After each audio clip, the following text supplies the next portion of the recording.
Hey everybody, it's Amy Fox with Work in Progress Texas. I am live in our free Couples Do It Together community, and I wanted to share some best practices and some not best practices. I'm thinking too logically here. I was watching My 600-Pound Life, and I was starting to just binge watch it in moments where I needed to decompress and just kind of think about nothing. And as I started to watch the show, I actually was seeing so many parallels to what we experience with our own health journey. And even though these are extreme situations where people have addictive personalities and it's the extreme version, there were just so many lessons that I was picking up that I was thinking like, this is kind of a good topic to address and collaborate on and share with you guys, because I do feel like there are a lot of things we can learn from people in these situations. You've got so many things that people are, that the reason that they're turning to food the way that they're turning to food. And as a coach, it's actually super helpful to see people who, what their mental thinking is, what happened to them in their history, what got them to that point. And then on the flip side, it's interesting to see Dr. Now, who I love him. I know it's like Now Zadaran or however you say it. I'm not pronouncing it correctly, but I did get these magnets off of Etsy, and I'm super excited because they say like he's got a little accent because I think he's from Iran. And it's just adorable how he talks. It's adorable when he says y'all too, because they're in Houston. So Houston is where his office is at. It's interesting to see him as he's coaching these patients. And the evolution of the show kind of showed a little bit of a different demeanor in the beginning as the seasons were picking up, or as the show is getting popularity. And even as I've seen him coach in season 5 versus season 1, there is a little bit of a difference there. And there's also a lot of similarities to what we talk about here, to what we talk about in our program. And I was like, you know what? These are things that we can learn. We can absolutely learn from My 600-Pound Life, even in extreme situations, how we can make changes and improvements and things that we need to work on. So I came up with 6 things that you can take away from My 600-Pound Life to help you on your health journey moving forward.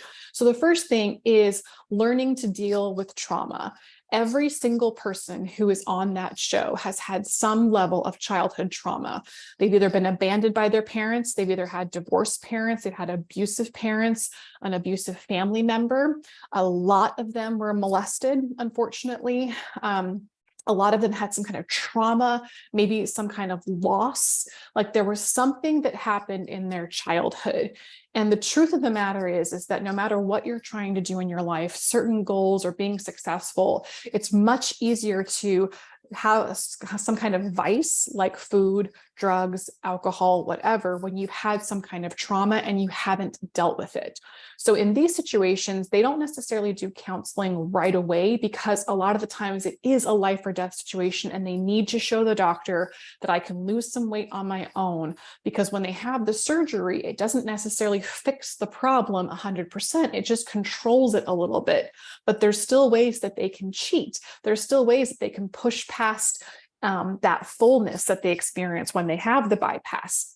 There are ways around it. There are people that have the surgery and still gain weight afterwards. And if you think about it, when you're a 600-pound plus person, you're eating 10,000, 20,000, 30,000 calories a day to maintain that size. And then if you think about maintaining that size and then not only maintaining, but then gaining, you are having to overeat every single day.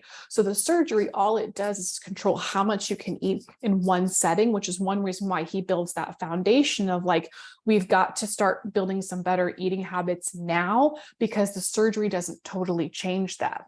So at some point in their journey, I still put this as number 1, because I think in our situations where we don't necessarily have 500 pounds to lose, in our situations, if we are struggling in life and our goals and our, what we're trying to aim for, you have to figure out if there's any past trauma that could be impacting your life, loss, whatever that I listed off, some things that are pretty deep. I know we had one of our members share on their own Facebook page that they started therapy, and they were very open about that because they wanted to make sure that they let other people know it's okay to talk about it. It's okay to, share that you're getting help, you're seeing somebody. And I thought that was really amazing to announce that. And they weren't announcing it for attention. They were announcing to make it more normal. I hate the word normalize because it's getting overused, but they were normalizing the fact that, hey, therapy is okay, seeking help is okay. And I think that's pretty impressive. So in our lives, when we've got certain things we have to deal with, you've got to address that trauma. Otherwise, it's going to be hard to have some breakthroughs. And anytime you see those people go in and address the trauma with the psychologists that they work with, they have breakthroughs, and they usually get, and if there are things that keep holding them back after the surgery, once they see the counselor or the therapist, that's when they start to make some better improvements. And even a really challenging case yesterday where she was a drug addict and had a lot of issues, had 2 kids when she was teenager, like just almost like she was like an adult child kind of thing. Even when she seemed to be like the most wreck I had seen out of lots of those cases, had some therapy there, she was having some breakthroughs. So I think we have to deal with trauma head on with a professional, somebody who does this for a living, and make sure you work through those so that you can get to the next step. Number two would be your mindset. Your mindset matters. How often do we talk about mindset? We talk about mindset so much that it's become the first month of our program is to deal with, where is your mind when it comes to your health and fitness goals? Do you have goals? Do you have a strategy? Do you have a plan in the event that something happens that you can pivot and adjust and adapt to certain things? How much, are you owning it? Are you writing it down? What steps are you taking? Are you asking for help to help with your mindset? That's obviously where the therapy can help. And obviously, I feel like most weight loss programs should have that as a part of their program, because it is a mindset shift to make healthier choices. You have to change that bad habits that you're doing. How do we do that? We start putting good habits into the habits that we've already created. We're doing habits, hair in my mouth. We're doing habits all day long. So no matter what, you've got routines, and you're trying to figure out how to put healthy habits into the routine that you already have. And it's absolutely possible. That's why we talk about affirmations, stress relief. How do you go and take care of yourself? Maybe this week you just need to take a walk. Maybe you need to get a massage. Maybe you need to go have lunch with a friend, have some physical connection with somebody. There are a bunch of other things that can help us with our mindset. Maybe you're consuming too much negative stuff. Like I saw something horrible this morning on social media that I wish I hadn't seen, and it just ruined my day, ruined it. I had to really work hard to get my mind in a better place. And I know what I need to do for that. And so I did that and executed it. So your mindset really matters, because the journey is lifelong. It's never going to stop. Health and fitness is lifelong. Building muscle, maintaining muscle, lifelong. Eating well, lifelong.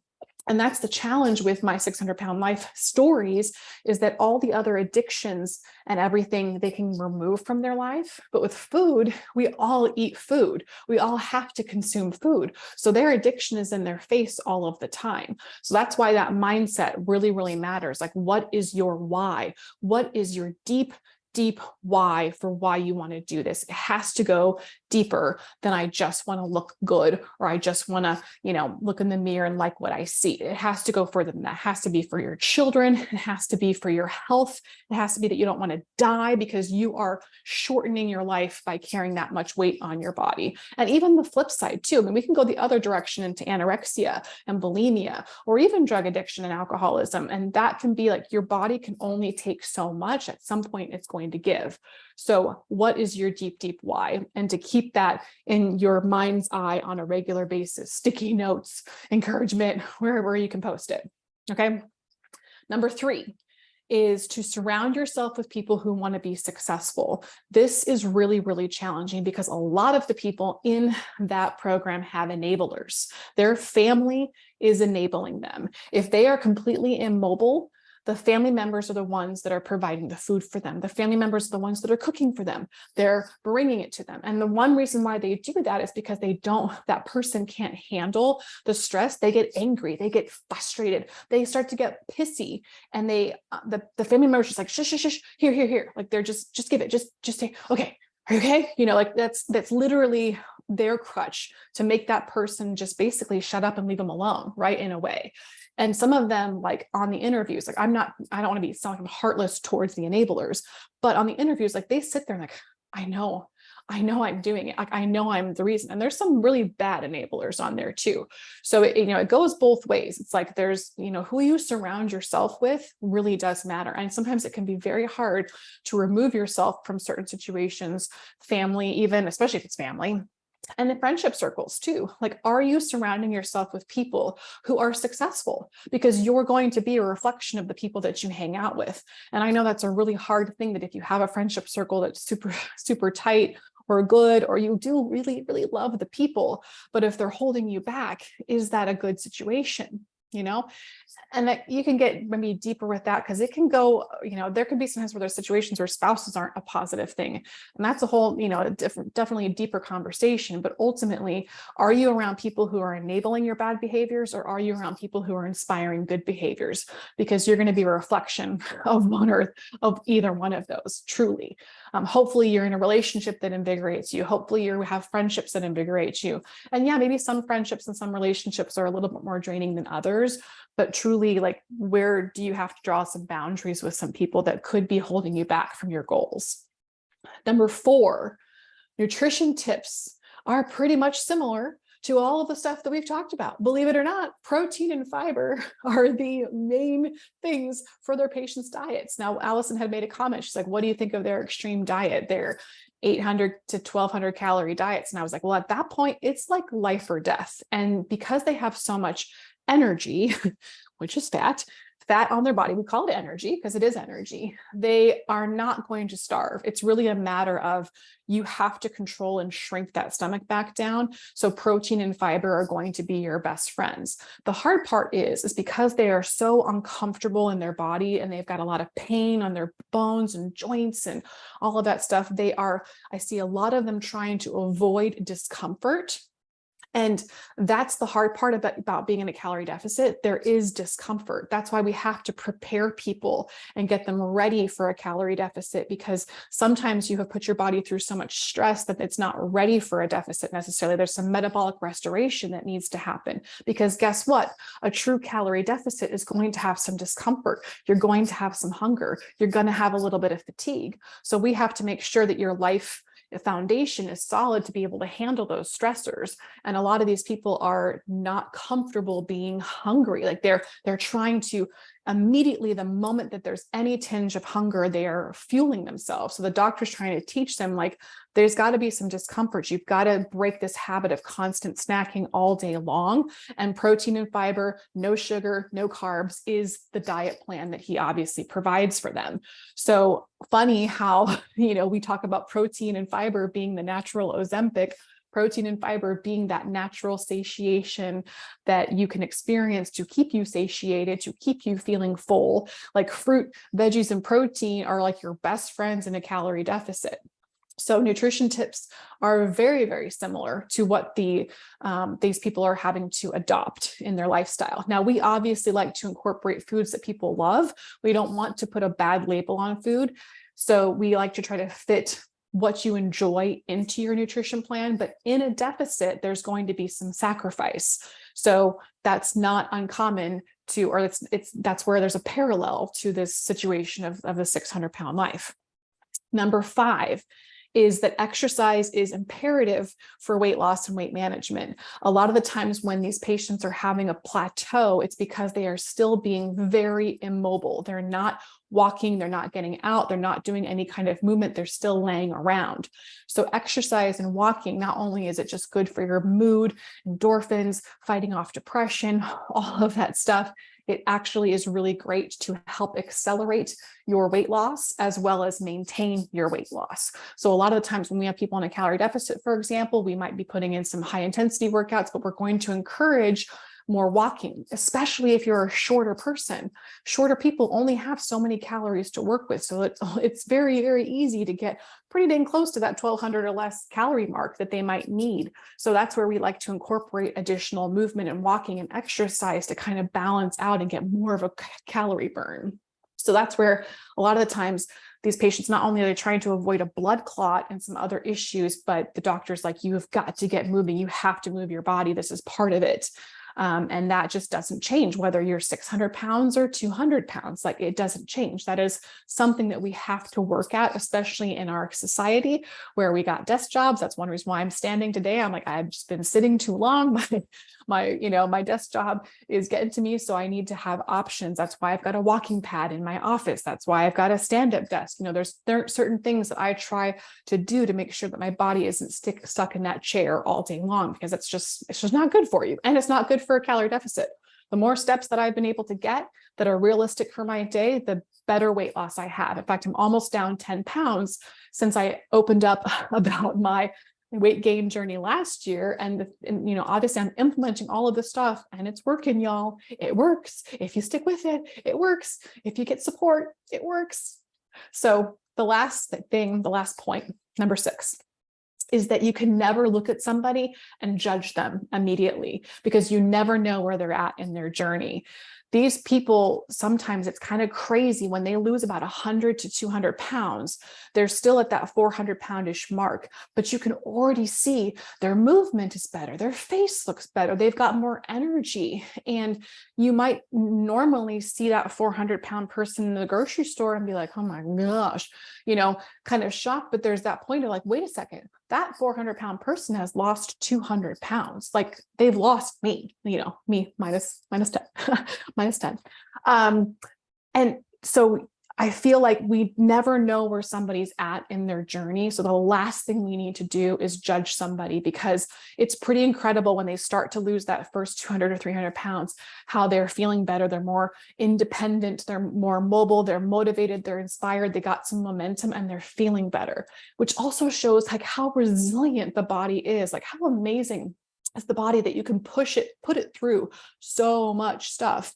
And basically, like it still fights for you. It's kind of crazy. So you can never judge anybody. I would say that the last bonus thought that I'm thinking as it kind of comes to mind too, is that a lot of the times not every single person has gone into, some of them have gone to a gym, but not everybody. But resistance training is still going to be super, super important for them to build muscle, because they've lost so much muscle mass eating so many carbs and fats. So certainly for longevity purposes, I would hope, I don't know if there's like a show that shows like where they've been now. I think there's one, there might be a season of that, because I would really like to see where have all these people, like where are they at now? And see if they resistance trained and added some additional things in there, because when they start to lose all this weight and their body just keeps losing, you are losing muscle at the same time. So my one bonus tip there to be cautious of is like, hey, that weight loss is amazing. It's life-saving. It's a game changer for them. But if they don't put on some muscle, it's going to be really hard to maintain that weight loss long-term. So I'm just going to throw that in there as another added little piece of bonus information that's really important, because when you are in a deficit for a long time, you are depleting muscle. And so you want to make sure that you're eating enough protein to balance that out, but also getting in that resistance training. And also when you lift weights and work on strength, it helps your brain, it helps your attitude, it makes you feel better. Like when you start to lift 30-pound dumbbells, like when I do 30-pound chest press with the dumbbells, I feel badass, y'all. I feel pretty good. Like, yes, I've got body composition goals that I'm still aiming for, but when you lift 115 pounds, 120 pounds, or you squat 100 pounds plus or whatever, and you're kind of like, oh gosh, hey, I'm only about 80 pounds from how much I weigh. It feels pretty dang good. So and that's what's cool about watching this show too, is seeing those little wins that they catch along the way, playing with their kids again, feeling healthy, taking a walk, getting outside. So many of these people are just like trapped in their houses, and it's so devastating to see lack of connection to nature, and how much that really does play in our endorphins. I mean, we are one with the earth. There is such thing as grounding, all that stuff. There is all the sciencey stuff.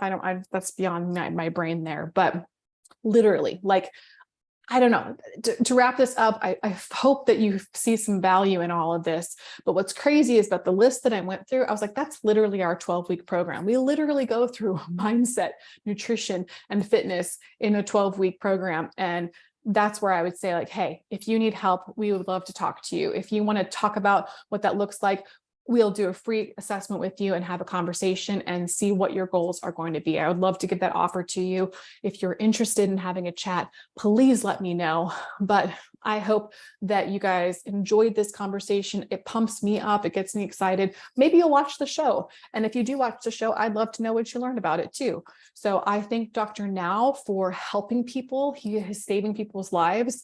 I think he is, the beautiful thing about the show is that he gave them hope because so many people told them no, and he's willing to take a chance on them. And I think it's pretty cool that he lives in Texas. So he's only like 3 hours away from me. Maybe I should go to his office and be like, can I get your signature on my magnets I bought at Etsy? I'll show them to you. So that is all she wrote for right now. I'm going to go ahead and pause this recording and go back into the group. And I really appreciate you watching. Thank you so much for taking time out of your evening or day or whatever time you're watching this to check it out. So thank you so much, and I'll talk to you later.